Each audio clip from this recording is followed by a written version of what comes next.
Hello friends, well wishers and veterans, good morning. मैं आपको बताना चाहूँगा कि अभी तक उस लीगल नोटिस के बारे में जो मेजर जनरल सतवीर सिंह साहब डीएसडब्ल्यू को देने वाले थे, हमें उसके बारे में अभी तक कोई भी सूचना नहीं है। आगे मैं बताना चाहूँगा कि मेरे व्यूअर्स के कुछ कमेंट्स आ रहे हैं। अब पता नहीं, जो मैं उनको जानकारी दे रहा हूँ पढ़ने में नहीं आ रही है या फिर उनका लेवल ही अंडरस्टैंडिंग का इतना है, उल्टे सीधे कमेंट्स उनके हैं। एनीवे, कल मैंने जो एक्स पे का जो मिनिमम फिटमेंट टेबल का चार्ट डाला था और वाई का डाला था, उसमें कम से कम 12-13 हज़ार व्यूअर्स ने उसको देखा और बहुत अच्छी तरह से स्टडी किया।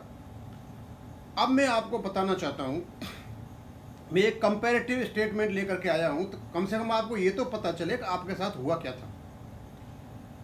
अब इसको मैं बाद में बताऊँगा। थोड़ा पहले मैं ये बताना चाहता हूँ कि आपको कल जो मैंने एक्स पे और वाई पे का जो चार्ट दिया था, उसमें हम कहाँ तक अपनी बेस ईयर 2018 की फिगर निकाल सकते हैं। क्योंकि भर्ती आप हुए हो, आपको पता है कितने दिन आप सिपाही रहे, कितने दिन आप नायक रहे, कितने दिन हवलदार रहे, कब आप रिटायर हुए। टोटल ईयर से मतलब है, क्योंकि प्रेजेंट जो पेंशनर हैं उनकी पेंशन पास हो जानी है।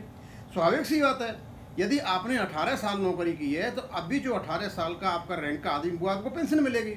यदि आपने 23 साल की है तो 23 साल वाले की मिलेगी। तो उन चार्टों से हम कहाँ तक पेंशन निकाल सकते हैं। पांचवा वेतन आयोग 1996 में आया था और आज 2018 तक, 1996 से लेकर के 2018 तक आप काउंट कीजिए, इसके 23 साल हो जाते हैं। पांचवें वेतन आयोग के 10 साल, छठवें वेतन आयोग के 10 साल और सातवें वेतन आयोग के 3 साल। क्योंकि हमें तो बेस ईयर 2018 की बात करनी है। इसका मतलब ये हुआ कि हम पांचवें वेतन आयोग के दिए गए स्केल्स जो मैंने आपको दिए हैं, वहाँ कल जो टेबल दिए हैं, उनकी मदद से हम सातवें वेतन के सेल में जा सकते हैं आराम से 23 साल तक। अब 23 साल का कैसे मानोगे, कैसे निकालोगे, तो आपको ये मानना पड़ेगा कि आप जो सिपाही है वो 1996 में भर्ती हुआ था, उसके बाद उसका प्रमोशन हुआ होगा। यदि वो 97 में हुआ है तो 17 साल का 22 साल का हो जाएगा, और यदि 96 में हुआ है तो 21 साल का हो जाएगा। और यदि, क्योंकि 2006 से कल जो मैंने आपको फिगर दी थी वो केवल 13 साल की थी, मिनिमम फिटमेंट टेबल के आधार पर दी थी मैंने। क्योंकि यदि कोई 17 साल का सिपाही होगा तो स्वाभाविक सी बात है कि 2006 से पहले भर्ती हुआ होगा। और क्योंकि ये आपकी रियल फिगर्स आनी है, जब रियल फिगर्स आनी है तो ये वहीं से निकालनी है। तो आप ऐसा कीजिए, आप 23 साल का जब भी निकालना चाहते हो छठे वेतन आयोग में, मान लो सिपाही का निकाल रहे हो, तो मान लीजिए आप 2005 में भर्ती हुए 1 जनवरी 2005 को, तो आपकी पे 3600 पे होगी। अब उसके बाद आपका सेटलमेंट छठवें वेतन आयोग में होगा।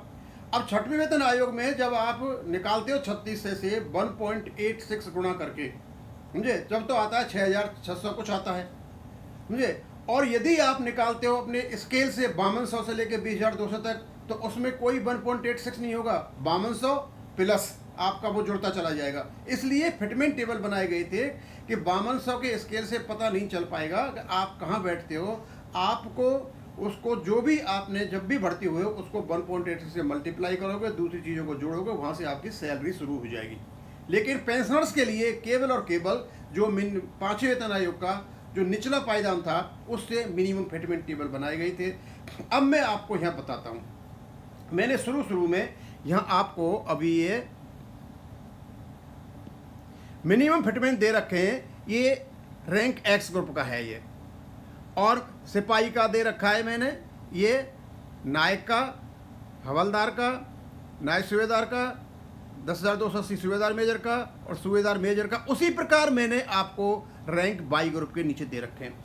यानी ये पेंशन आपको 1/1/2006 को मनमोहन सरकार को देनी चाहिए थी, क्योंकि इन्होंने छठवें वेतन आयोग की सिफारिशों को माना था, लेकिन इन्होंने दिया कैसे कैसे था वो चार्ट मैं आपके पास ला रहा हूँ। और फिर OROP में क्या हुआ था, ये कंप्लीट चार्ट है। यदि आप इसको अपने पास रखोगे तो आप सारी चीज़ों को जान जाओगे। अब कभी क्या दिया कैसे दिया वो एक पुरानी बात है, क्योंकि आपका सभी का मिनिमम फिटमेंट टेबल के हिसाब से जो मैंने शुरू में दे रखा है, इसका पेमेंट आप सभी को 568 सर्कुलर के हिसाब से मिल चुका है। तो आप ये न देखें कि हमारा कोई एरियर बाकी तो नहीं है, यानी इस हिसाब से, इस जो मिनिमम फिटमेंट टेबल के हिसाब से आपका कोई भी एरियर बाकी नहीं है।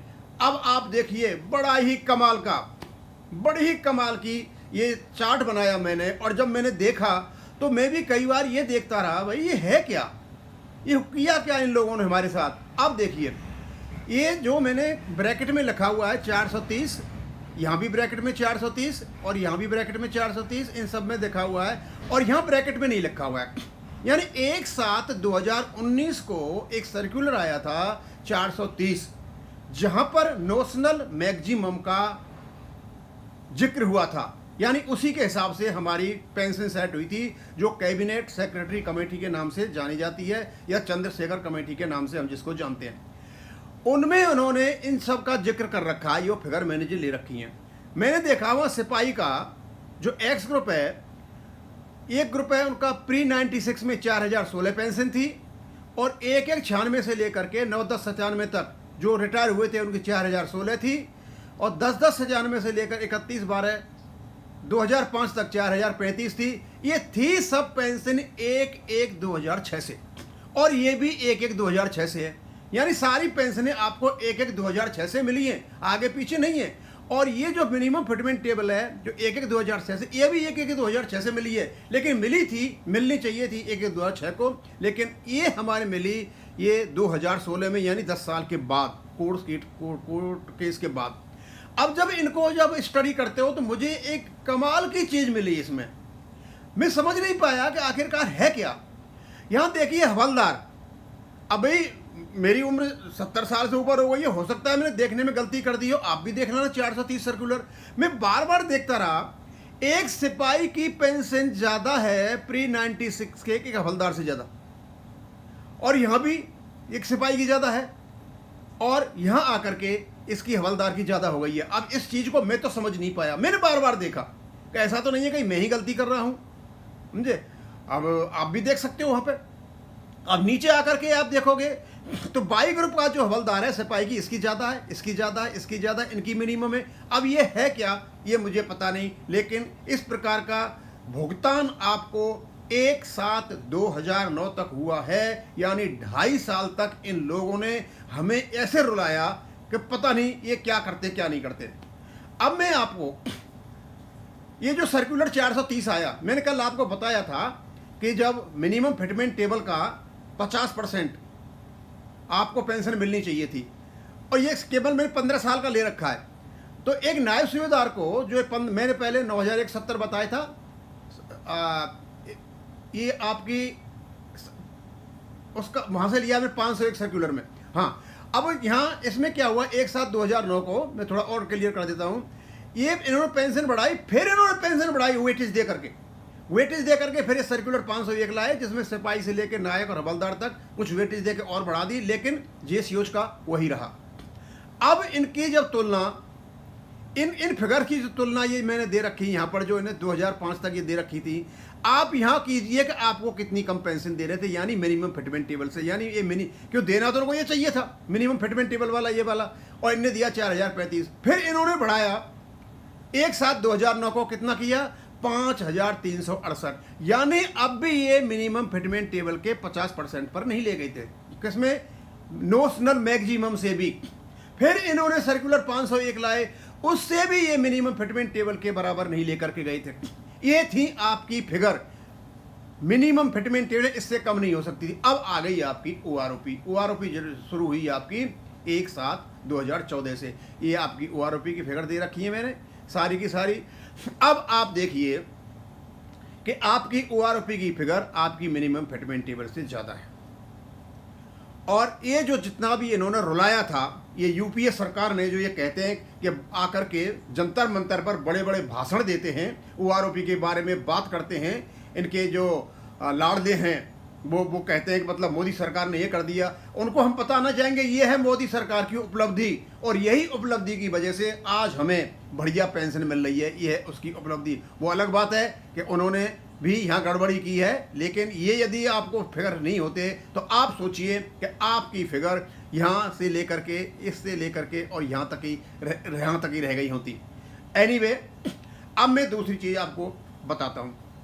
देखिए, ये आपकी ओआरओपी की फिगर है यहाँ से लेके यहाँ तक। इसका खर्चा जो मोदी सरकार है वो ये कहती है कि हमने लगभग 11,000 करोड़ खर्चा किया है, यानी इसका ये जो फिगर है ये आपकी ओआरओपी की फिगर है। अब इनको ये पूछे भाई तुमने फिगर ली कहाँ से, आपने निकाला कहाँ से इस खर्चे को? हमारे पास दो तरीके हैं। एक तरीका तो ये है कि ये हमें रुलाते रहे और देते रहे, ये तो हम इससे निकालें, सर्कुलर नंबर 501 में जो फिगर दे रहे इससे निकालें, या फिर हम ये मिनिमम फिटमेंट टेबल का 50% इससे निकालें किससे? क्योंकि ये फिगर तो हमें एक साथ 2009 को दी रखी है और ये फिगर हमें 1/1/2006 को दी रखी है। यानी हमारी पेंशन यदि वो सही देते, ये 6,120, 6,425 ये सही देते, और इससे यदि ये फिगर का अंतर निकाला जाता, मैंने निकाला हुआ है, हमारा खर्चा ओआरओपी का किसी भी हालत में 5,500 करोड़ से ज़्यादा नहीं जा रहा है। लेकिन यदि आप इससे निकालोगे 501 सर्कुलर से, इससे यदि निकालते हो 501 सर्कुलर से यदि आप निकालते हो तो इसका खर्चा डेफिनेटली 11,000 करोड़ के आसपास आता है। इसका मतलब यदि ये लोग हमें 1/1/2006 को सही पेंशन देते अपनी अप्रूवल के अनुसार, ये ड्रामा जो किया है बीच में, ये सारा ड्रामा ये बीच में जो हो रहा है, ये ड्रामा नहीं करते तो हमारी ओआरओपी का खर्चा होता 5,500 करोड़, और उस समय ये मिनिमम मैक्सिमम का फंडा नहीं होता, उस समय हमें पूर्ण ओआरओपी मिलती। केवल और केवल ये यूपीए सरकार द्वारा खेला गया खेल जो पेंशन स्कैंडल था, उसकी वजह से हमें ओआरओपी नहीं मिल पाई और आज तक ये परेशानी हो रही है। अब ये जो मिनिमम फिटमेंट टेबल और ये आपका ये सर्कुलर 5,966 ये जो दे रखा है, इनके जो डिफरेंस आपको जो मिले थे, जो 2016 में 568 सर्कुलर से अच्छा खासा अमाउंट आपको एरियर में मिला था, ये केवल और केवल ये मनमोहन सरकार को दे था, जो मोदी सरकार को देना पड़ा था। और क्योंकि ये खर्चा बहुत ज़्यादा हो गया था, क्योंकि सबसे ज़्यादा खर्चा यही था, कम से कम इसका मेरे ख्याल में 15-16 हज़ार करोड़ होगा, ओआरओपी से भी ज़्यादा खर्चा था। जब 15-16 हज़ार करोड़ इसका खर्चा हो जाए और 11,000 करोड़ आपकी ओआरओपी का हो जाए, तो कोई भी सरकार मतलब वो काम नहीं करेगी जो हमारी ओआरओपी में ये अड़ंगा लगा था या पंगा लगा था। अब ये सर्कुलर में सारा का सारा मैटर आपके सामने डाल दिया है, 2 मैंने आपको पहले वो डाले हैं। यहाँ आप अपना कंपैरेटिव स्टडी देख सकते हो कि एक्चुअली इनने कब कब और क्या क्या चीज़ें की थी। ये आपकी मिनिमम फिटमेंट टेबल का 50% जो आपको मिल चुका है। अब इसके बारे में सोचने की ज़रूरत नहीं है, सोचना जब था कि यदि ये फिगर आपको मिलती, क्योंकि दोबारा 1/1/2006 से ये पूरा का पूरा आपको मिल चुका है और ये आपकी ओआरओपी की फिगर है। स्टिल ओआरओपी की फिगर अब मिनिमम फिटमेंट टेबल से ज़्यादा है और ये आप ले रहे हो इस समय वर्तमान में, और इसी से आपका 2.57 मल्टीप्लाई हुआ है। ये सारी चीज़ें मैं आपको इसलिए बता रहा हूँ कि आपको इन चीज़ों का ज्ञान होना बहुत ज़रूरी है, और दूसरी चीज़ों के बारे में इससे संबंधित हम बाद में बात करेंगे। थैंक यू, धन्यवाद।